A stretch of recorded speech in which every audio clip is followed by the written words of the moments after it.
माला की सास लीलावती स्वभाव की बहुत बुरी थी। वो अपने बेटे किशन की शादी एक अमीर परिवार में करना चाहती थी, पर किशन को माला से प्यार हो गया और उसने माला को अपनी पत्नी बना लिया। किशन जरूरी काम से दूसरे गांव गया हुआ था।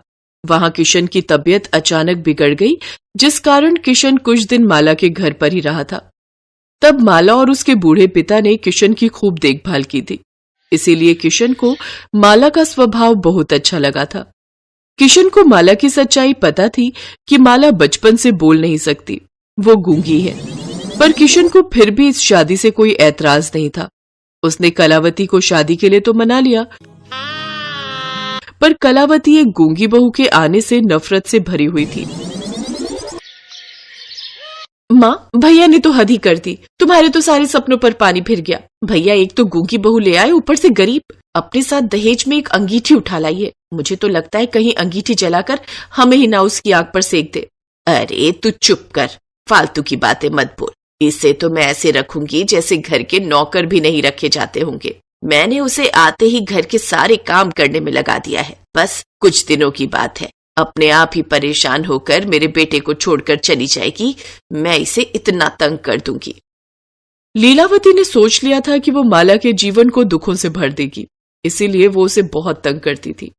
सारा दिन घर के काम करवाना, कोई काम ना हो फिर भी जबरदस्ती उस पर काम का बोझ डाल देना। माला कपड़े धोकर थोड़ी देर पहले ही सूखने डालकर आई थी। वो कुछ बोल नहीं सकती थी। इस बात का फायदा उसकी सास ने उठाया और धुले हुए कपड़ों पर धूल लगाकर फिर से माला को धोने के लिए बोला। ऊ ऊ, अरे गूंगी कहीं की, ये ऊ क्या कर रही है? ये देख, इन पर धूल मिट्टी लगी है। अब तू इन कपड़ों को फिर से धो। पता नहीं कैसे काम करती है।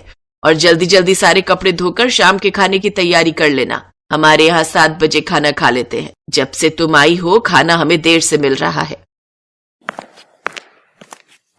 माँ, भाभी बहुत फीका खाना बनाती है, इनको बोलो थोड़ा मिर्च मसाले वाला बनाए करे। और आज मेरा बढ़िया पूड़ी पकवान खाने का बहुत मन है।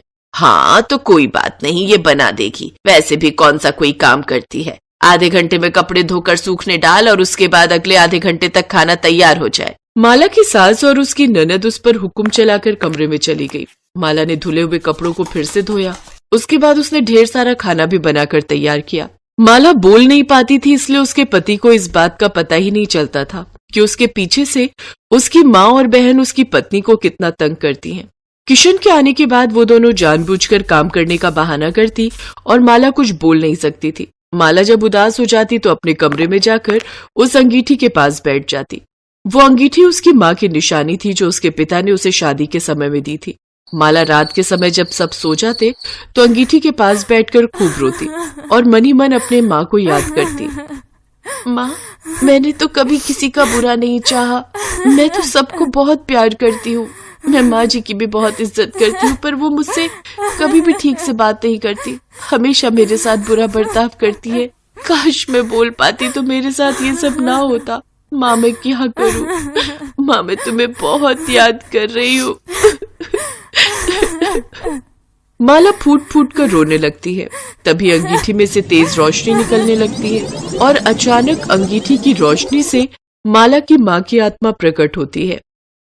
माला, रो मत मेरी बच्ची, मैं तुझे अपनी शक्तियों से आवाज दूंगी।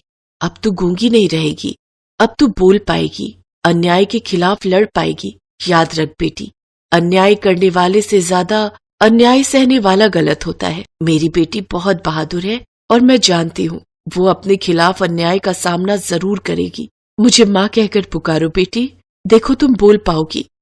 माँ, माँ, मैं बोल सकती हूँ माँ, आपने तो ये जादू कर दिया। अब मैं बोल पाऊंगी माँ।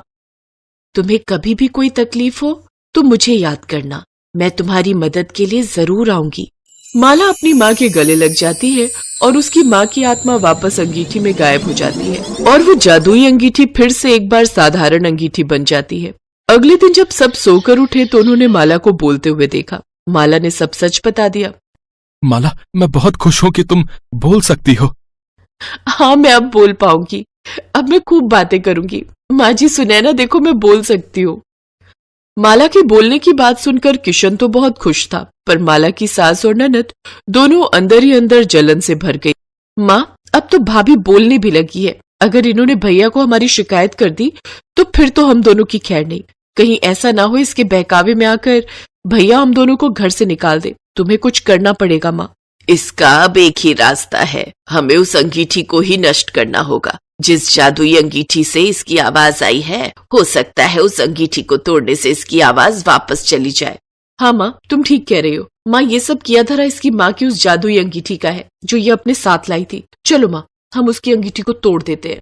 लीलावती और उसकी बेटी गुस्से में माला के कमरे में जाती है और जादुई अंगीठी को तोड़ने के लिए जैसे ही उठाने लगती है, उसमें से आग निकलने लग जाती है और वो दोनों घबरा जाती हैं और बचाओ बचाओ चिल्लाने लगती हैं। कमरे का दरवाजा जादू से बंद हो जाता है। अरे ये दरवाजा कैसे बंद हो गया? कोई बचाओ, हम दोनों जल जाएंगे, कोई बचाओ। आवाज सुनकर माला दौड़ती हुई कमरे के पास आती है। तब तक किशन भी घर आ चुका था। अंगीठी में से आवाज आती है, तुम दोनों ने मेरी बेटी माला को बहुत तंग किया है। किशन बेटा, तुम्हारी माँ और बहन दोनों मेरी बेटी माला पर बहुत अत्याचार करती रही हैं। इन दोनों ने मेरी बेटी का जीना दूभर कर दिया था। अब मेरी बेटी की आवाज लौट आई तो ये भी इन दोनों से सहन नहीं हुआ, इसीलिए मुझे वापस यहाँ आना पड़ा। किशन को सारी सच्चाई पता चल चुकी थी। माँ सुने ना, तुम दोनों ने मेरी पीठ पीछे मेरी पत्नी को इतना तंग किया। माला ने आपका क्या बिगाड़ा है? ये आपकी इतनी सेवा करती है। आप दोनों को तो खुश होना चाहिए कि माला बोलने लगी है। हमें माफ कर दो, हमसे गलती हो गई बहू। भाभी हमें माफ कर दो, हमें इस आग से बचा लो भाभी। माँ आप शांत हो जाओ, अपना गुस्सा शांत करो। माँ इन्हें माफ कर दो। माला के कहने पर उसकी माँ की आत्मा शांत हो जाती है और अंगीठी की आग बुझ जाती है। हम वादा करते हैं बहू, हम तुझे अब कभी तंग नहीं करेंगे। हाँ भैया, अब हम भाभी को कभी कुछ नहीं कहेंगे। माँ जी, माँ के जाने के बाद मैंने सोचा था कि मुझे माँ मिल जाएगी। मैंने हमेशा आपको अपनी माँ माना है और ननद जी को अपनी बहन। मैं तो सिर्फ आप सबका प्यार पाना चाहती हूँ। हम सबको प्यार से मिलकर रहना चाहिए। हाँ बेटा, अब हम भी अपनी बहू को शिकायत का कोई मौका नहीं देंगे। हम सब प्यार से रहेंगे। देखा माँ, माला का स्वभाव कितना अच्छा है। इसने आपको कितनी जल्दी माफ कर दिया। हाँ बेटा, अब हम भी अपनी बहू को शिकायत का कोई मौका नहीं देंगे। हम सब प्यार से रहेंगे। उस दिन के बाद माला की सास और ननद ने अपने व्यवहार को बदल लिया और अब वो माला के साथ प्यार से रहने लगी। ऐसे और वीडियो देखने के लिए हमारे चैनल को सब्सक्राइब करें।